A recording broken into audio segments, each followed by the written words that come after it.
The responsibility for the BP oil disaster is very complicated, and many, many groups of people, including all of us as consumers, bear responsibility. So everybody is the short answer. Consumers, because we are buying larger and larger cars and we are driving more and more and living farther and farther away.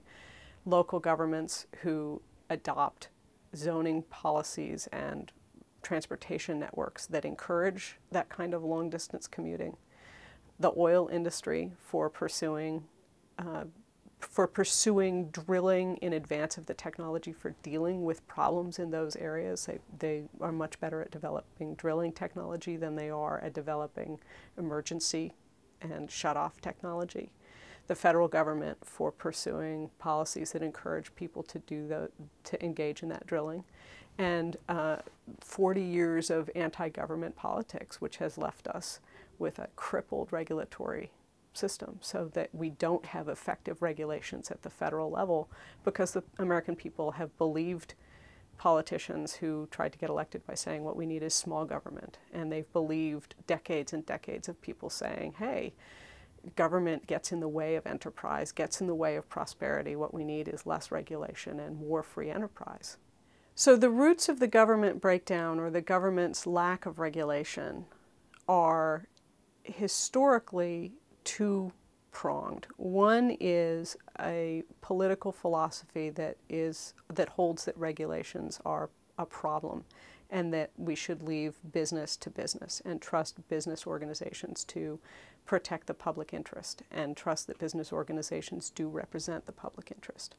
And the second prong of this is a kind of what people in political scientists called agency capture, which is what happens when an agency, a single agency, is responsible both for regulating an organization or an industry and for promoting that industry. And that creates when an agency is doing two things that are so contrary to each other, you end up with conflicts within the agency, and frequently the regulations fail. The other thing that happens, or the regulations fail, what's really going on is this priority for promoting the industry sort of overwhelms the regulatory capacity of the agency. While believing in small government and the private sector is a perfectly legitimate political philosophy, it is the political philosophy that has brought us to this point. We do have a much less stringently regulated economy, much less stringent regulations on American industries than we had, I believe, in the 1970s. We've deregulated all kinds of things. We deregulated the airline industry, we deregulated airline safety, all kinds of things have been deregulated. Prices have come down as a result, but we are ending up with a series of problems as a consequence.